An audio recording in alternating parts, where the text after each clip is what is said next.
الحمدللہ رب العالمین والعاقبۃ للمتقین والصلاۃ والسلام علی اشرف الانبیاء والمرسلین وعلی آلہ واصحابہ واہل بیتہ وعترتہ اجمعین، اما بعد فاعوذ باللہ من الشیطان الرجیم، بسم اللہ الرحمن الرحیم۔ یا ایھا الذین آمنوا اتقوا اللہ وقولوا قولا سدیدا یصلح لکم اعمالکم ویغفر لکم ذنوبکم ومن یطع اللہ ورسولہ فقد فاز فوزا عظیما۔ ان اللہ وملائکتہ یصلون علی النبی یا ایھا الذین آمنوا صلوا علیہ وسلموا تسلیما۔ الصلاۃ والسلام علیک یا رسول اللہ وعلی آلک واصحابک یا حبیب اللہ۔ الصلاۃ والسلام علیک یا نبی ملاحم وعلی آلک واصحابک یا شفیع المذنبین۔ مولانا صلی وسلم دائما ابدا علی حبیبک خیر الخلق کلہم۔ تمام حمد و ثنا اللہ جل وعلا کی ذات بابرکات کے لیے جو مالک کائنات بھی ہے اور خالق ارض و سماوات بھی۔ درود حضور پر نور شافع یوم النشور حبیب پروردگار شہنشاہ کون و مقام سید انس و جاں سرور سربراں سرنشین مہوشاں ماہ خوباں شہنشاہ حسینہ تتمہ دوراں سرخیل زہرہ جمالا جلوہ صبح ازل نور ذات لم یزل باعث تکوین عالم جان عالم فخر عالم نیر بطحہ رازدار ما اوحا شاہد ما طغیٰ صاحب علم نشرہ معصوم آمینہ احمد مصطفیٰ حضرت محمد مصطفیٰ صلی اللہ علیہ وسلم۔ آپ کی ذات گلفان میں درود و سلام کا نذرانے عقیدت و محبت پیش کرنے کے بعد عالی مرتبت معزز و محتشم ذی وقار علماء کرام زینت محفل صدارت محفل قبلہ صوفی سید محمد شاہد رضا چشتی ہاشمی صابری زیدہ مجدہ علمہ و عملہ اور دیگر برادران، السلام علیکم ورحمۃ اللہ وبرکاتہ۔ گنج بخش فیض عالم مظہر نور خدا، گنج بخش فیض عالم مظہر نور خدا، نا کساراں پیر کامل کاملاراں رہنما۔ حضور دادا صاحب رحمۃ اللہ تعالیٰ علیہ آپ شیخ الہند ہیں اور اس دھرتی کو آپ نے تمام صوفیاء کو بزرگوں کو فیض پہنچایا۔ ہر کوئی وہاں سے خیرات لے کے آتا ہے، ہر کوئی آپ کے در کا بھکاری ہے۔ آپ کا 978واں سالانہ عرس مبارک اس کی تقریب جاری ہے، اور آج ہمارے بزرگ ہمارے شیخ صوفی سید اصغر شاہ رحمۃ اللہ تعالیٰ علیہ، صوفی سید علی رضا شاہ ہاشمی چشتی صابری رحمۃ اللہ تعالیٰ علیہ، آپ کا بھی سالانہ عرس پاک ہے، اور یہ بھی ایک عجیب کیفیت اور ماحول میں انعقاد پذیر ہے۔ حضور داتا صاحب کا بھی فیض نظر آتا ہے اور خواجہ معین الدین چشتی اجمیری کا بھی فیض نظر آتا ہے۔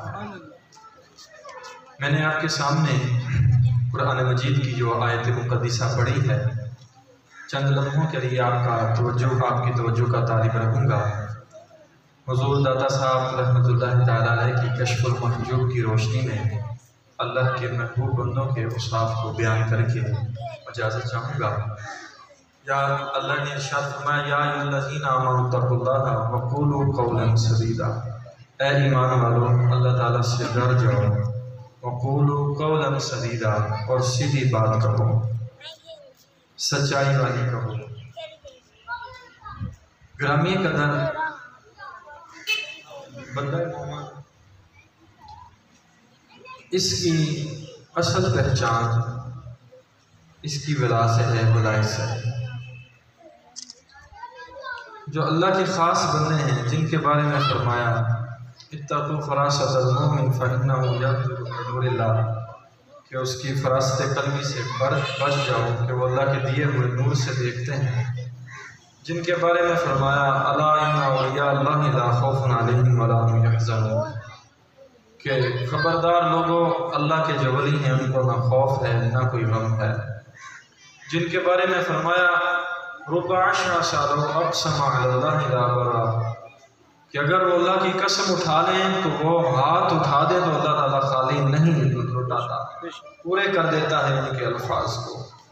جن کے بارے میں فرمایا جنہیں دیکھ کے رب یاد آ جاتا ہے۔ جن کے بارے میں مولانا روم فرماتے ہیں یک زمانہ صحبت با اولیاء، یک زمانہ صحبت با اولیاء بہتر از 100 سالہ اطاعت بے حیا۔ ان کے اوصاف کیا ہیں؟ ہر چیز کی کوئی نہ کوئی پہچان ہوتی ہے، تو اللہ کے محبوب بندے ایسے نہیں ہیں کہ ان کی کوئی پہچان ہو،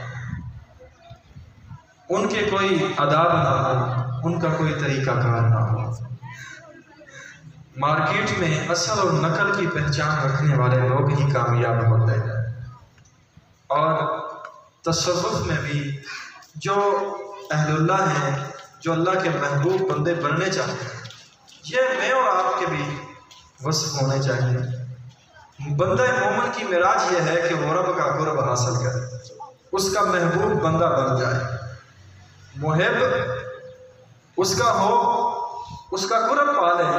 یہ بڑے درجے کی بات ہے، یہ مقام ہے الا ان اولیاء اللہ لا خوف علیہم، لیکن اس سے بڑھ کے کہ وہ رب تعالیٰ کا محبوب بن جائے، تو یہ ولایت کا اعلیٰ درجہ ہے کہ اس کا محبوب بن جائے۔ تو اللہ کے محبوب بندوں کے اوصاف کیا ہیں؟ حضور داتا صاحب رحمۃ اللہ تعالیٰ علیہ کی کشف المحجوب کے روشنی میں چند باتیں بیان کر کے اجازت چاہوں گا۔ آپ رحمۃ اللہ تعالیٰ علیہ نے فرمایا کہ اللہ کے محبوب بندوں کے جو پہلا وصف ہے وہ اتباع رسول ہے۔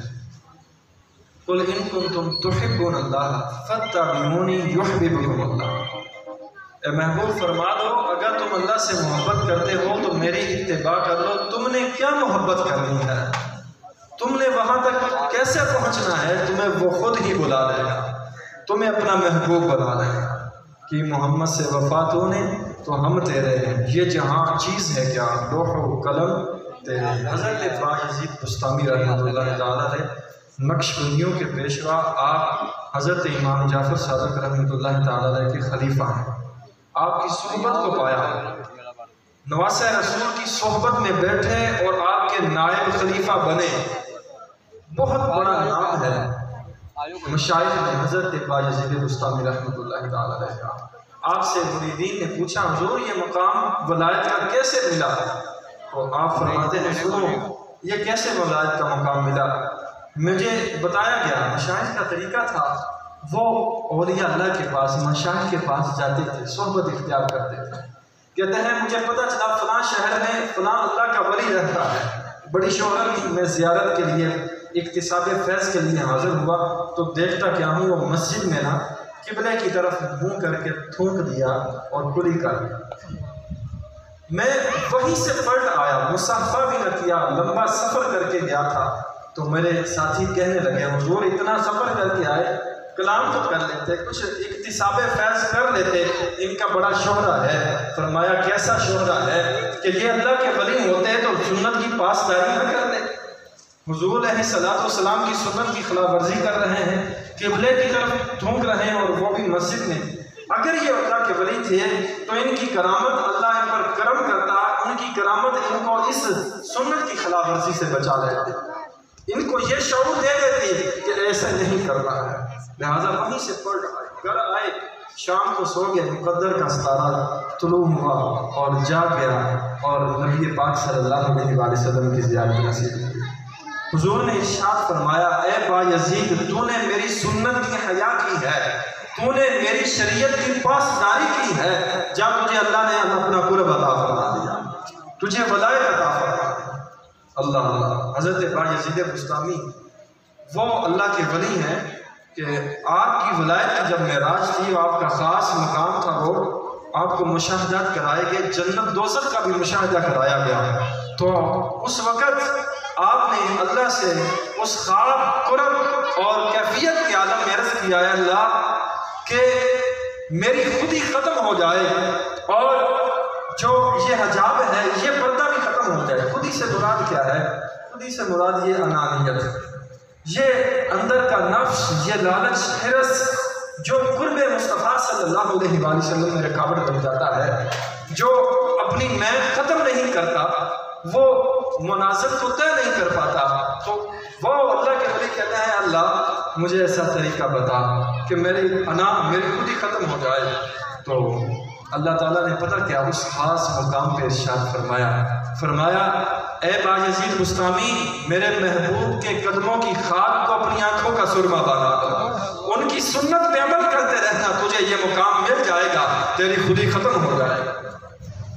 انسان کی خودی اس وقت ختم ہوتی ہے جب وہ سنت کی اتباع کر لیتا ہے، سرکار کے اسوہ نور پہ چلتا ہے۔ حضرت داتا صاحب رحمۃ اللہ تعالیٰ علیہ نے پہلی نشانی اللہ کے محبوب بندوں کی یہ بیان فرمائی کہ وہ اتباعی سنت کرتے ہیں۔ دوسری آپ نے ارشاد فرمایا کہ وہ لالچ اور حرام سے بچتے ہیں۔ حضرت حبیب بن سلیم رائی رحمۃ اللہ تعالیٰ علیہ تابعین کے مشائخ میں سے اس وقت کے مشائخ میں ہوئے ہیں۔ تو حضور داتا صاحب 11ویں باب میں ارشاد فرماتے ہیں کہ ان کی صحبت میں حاضر ہوا تو دیکھتے کیا ہیں کہ آپ رحمۃ اللہ تعالیٰ علیہ نماز پڑھ رہے ہیں اور بیڑیا آپ کی بکریاں چرا رہا۔ یہ معاملہ دیکھ کے حیران رہ گئے، بڑا تعجب ہوا، حضور بیڑیا بکریاں چرائے، ان دونوں کی موافقت کیسے ہو گئے کہ بیڑیا تو بکریوں کو کھاتا ہے لیکن آج بکریاں چرا رہا ہے؟ کہا معاملہ یہ ہے کہ بکریوں کا مالک رب کے موافق ہو گیا ہے، بیڑیا اس لیے بکریوں کے موافق ہو گیا ہے۔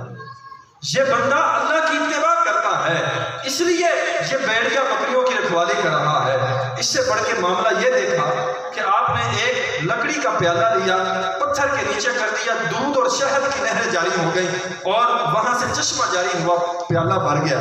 کہتے ہیں عجیب معاملہ ہے حضور، دودھ اور شہد پتھر سے نکل آیا۔ کہا سنو یہ کوئی بڑی بات نہیں ہے، اللہ تعالیٰ نے بنی اسرائیل کو موسیٰ علیہ السلام کی نافرمانی کے باوجود چشمے جاری فرما دیے تھے اور من و سلوہ عطا فرما دیا تھا۔ ہم تو کچھ بھی نہیں ہیں، ہماری تو بات بڑی ہے، ہم امام الانبیاء کے امتی ہیں، سرکار کی اتباع کریں تو یہ سارے معاملات ہو سکتے ہیں، یہ چشمہ جاری ہو سکتا ہے۔ نعرہ تکبیر، اللہ اکبر، نعرہ تکبیر، اللہ اکبر، نعرہ رسالت یا رسول اللہ، نعرہ رسالت یا رسول اللہ، نعرہ حیدری۔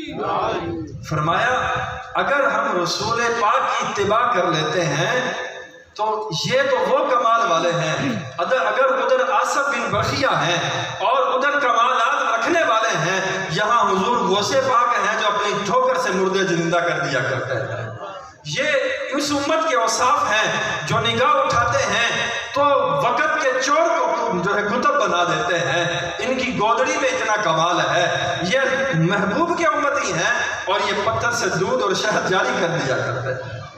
آپ سے انہوں نے عرض کیا حضور یہ کمال کیسے ملا اور مجھے کچھ نصیحت فرما دے۔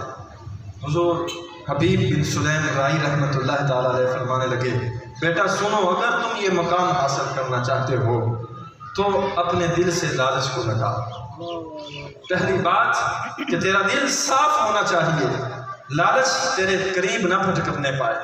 دوسری بات اور تیرا پیٹ جو ہے یہ حرام سے بھرپور نہ ہو، تیرا کھانا بھی حلال کا ہو اور تیرے اندر لالچ بھی نہ ہو۔ اگر یہ دو چیزیں تو ختم کر دے گا، تیرا نفس جاہ و مرتبہ اور دنیا کی حرص و لالچ سے محفوظ ہو جائے گا تو پھر تجھے کسی کی حاجت نہیں رہے گی، تو پتھر کے نیچے بھی پیالہ رکھے گا، دودھ اور شہد آ جائے گا، تیری بلا دوسروں کو فائدہ بخش ہوگی۔ اگر تو لالچ کرتا رہا تو تیری بلا کیا پہنچائے گی، لالچ ہی بنا پیدا کرے گا۔ اور حضور داتا صاحب رحمۃ اللہ تعالیٰ علیہ فرماتے ہیں تیسرا وصف یہ ہے اللہ کے محبوب بندے کا کہ وہ سچ بولتے. اس پہ بھی مختصر اختصار کے پیش نظر ایک واقعہ بیان کر کے اجازت چاہوں گا. حضرت حبیب اجمی رحمۃ اللہ تعالیٰ علیہ بہت بڑے بزرگ گزرے ہیں. آپ رحمۃ اللہ تعالیٰ علیہ حضرت حسن بصری رحمۃ اللہ تعالیٰ علیہ کے شیخ. حضرت حسن بصری رحمۃ اللہ تعالیٰ علیہ کے دور کا جو جابر سخت حکمران تھا وہ حجاج بن یوسف تھا. تاریخ کفر میں بھی اتنا ظالم نہیں کوئی گزرا جتنا یہ تاریخ اسلام میں سخت بندہ گزرا ہے. اور اس نے اپنی فوج کو بھیجا کہ جاؤ حسن بصری کو لے کر آؤ. حضرت حسن بصری رحمۃ اللہ تعالیٰ علیہ حضرت حبیب اجمی رحمۃ اللہ تعالیٰ علیہ کی خانقاہ میں جا پناہ گزین ہوئے. سپاہی آگے کہنے لگے اے حبیب اجمی بتائیے گا آپ کی خانقاہ میں حسن بصری آئے ہیں آپ نے دیکھا ہے؟ تو آپ فرمانے لگے ہاں میں نے حسن بصری کو دیکھا ہے. کہا کدھر ہے؟ کہا یہیں ہے. سپاہی ڈھونڈنا شروع ہو گیا. دائیں بائیں دیکھا سارا آستانہ ڈھول مارا. پردے دیکھ آئے پردوں کے پیچھے حسن بصری نظر نہیں آئے تھے وہیں. اور وہ سن رہے ہیں حسن بصری کہ حبیب اجمی یہ کہہ رہے ہیں کہ حسن بصری ادھر ہے. جان کے لالے پڑے ہوئے ہیں. اور حسن بصری یہ بھی جانتے ہیں کہ سارے پردے فوجیوں نے سپاہیوں نے ٹٹولے ہیں اور پردے نظر آتے ہیں حسن بصری نظر نہیں آتا. دوسری بار پھر آئے. کہا حبیب اجمی بتائیے حسن بصری کو دیکھا؟ کہا ہاں دیکھا. پھر دیکھا تلاشی کی خانقاہ کی. پھر آئے. کہا بتائیے؟ کہا خدا کی قسم میں نے حبیب حسن بصری کو دیکھا ہے یہی دیکھا. تیسری بار پھر ٹٹولہ خانقاہ کو دیکھ کے باتیں کرتے سپاہی واپس چلے گئے. حضرت حسن بصری باہر تشریف لائے.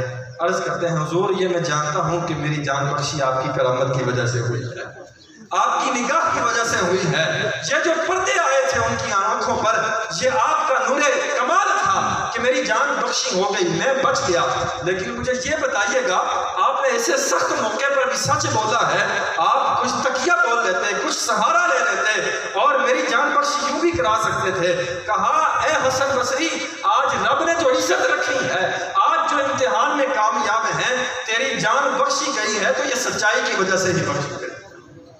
میں نے سچ بولا ہے, اگر جھوٹ بولتا تو بڑی شرمندگی ہوتی. یا ایھا الذین آمنوا اتقوا اللہ, اے ایمان والو اللہ سے ڈر جاؤ. وقولوا قولا سدیدا, اور سیدھی بات کرو, سچی بات کرو. اور حضور داتا صاحب رحمۃ اللہ تعالیٰ علیہ جو چوتھا وصف اللہ کے محبوب بندوں کے بیان فرماتے ہیں نا, وہ یہ ہے کہ وہ اپنے نفس پر نظر رکھتے ہیں, اپنے عیبوں کو دیکھتے ہیں.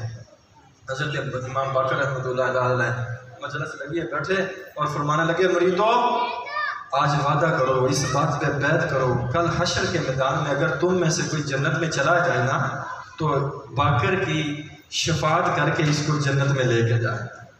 عرض کرنے لگے حضور آپ سید زادے نواسہ رسول, آپ کے نانے کی شفاعت آپ کو کافی, نسبت رسول کافی ہے, اور آپ کی وجہ سے حضور کی وجہ سے پچھلے اور بعد ان کی امت کے لوگوں کے گناہ بخشے جائیں گے, شفاعت فرمائیں گے, اور آپ کے قدموں کے توفیل تو ہم جنت میں جائیں گے. آپ کتنی بڑی بات بیان فرما رہے ہیں. تو وہ نواسہ رسول پتہ کیا فرماتے ہیں, فرمانے لگے بیلیو بات یہ ہے مجھے نانا مصطفیٰ سے شرم آتی ہے کہ ایسے اعمال لے کے جاؤں گا. میں اور آپ ذرا غور کریں کہاں کھڑے ہیں. حدیث مبارکہ ہے, فرمایا جس شخص نے اپنے عیبوں پہ نظر ڈالی اور اپنے عیبوں کی اصلاح کرنے کی کوشش کی اور اس مشغولیت کی وجہ سے کسی کے عیب سے نظر نہیں آئے, فرمایا توبہ اس شخص کو خوشخبری ہو وہ جنتی ہے. آج یہ بڑی لذت کی بات محسوس ہوتی ہے, ہر خاص و ہم بیٹھ کے دوسرے کے عیبوں کو اچھالنا شروع کر دیتے ہیں. میرے بھائی کبھی ستار بھی بھرے, میرے بھائی کبھی پردہ پوشی بھی کی کسی نے. ہمارے اسلاف تو ساری زندگی بہرا پن بن کے گزار دیتے کہ کسی عورت کا اور کسی ایسے کا جو مجلس میں بیٹھا جس کی ہوا خارج ہو گئی تو اسے شرمندگی نہ ہو, اسے پتہ چل جائے کہ حضرت کو اونچا سنائی دیتا. ایسے واقعات کے ملتے ہیں۔ تو صاحبو، اللہ کا محبوب بندہ وہ ہوتا ہے جو اپنے نفس کی طرف دیکھتا ہے، اپنی اصلاح کی طرف چلتا ہے۔ تو یہ کشف المحجوب میں حضور داتا صاحب رحمۃ اللہ تعالیٰ علیہ نے اللہ کے محبوب بندوں کے اوصاف بیان فرمائے ہیں۔ دعا ہے کہ رب تعالیٰ ہمیں یہ اوصاف عطا فرمائے۔ وآخر دعوانا ان الحمد للہ رب العالمین۔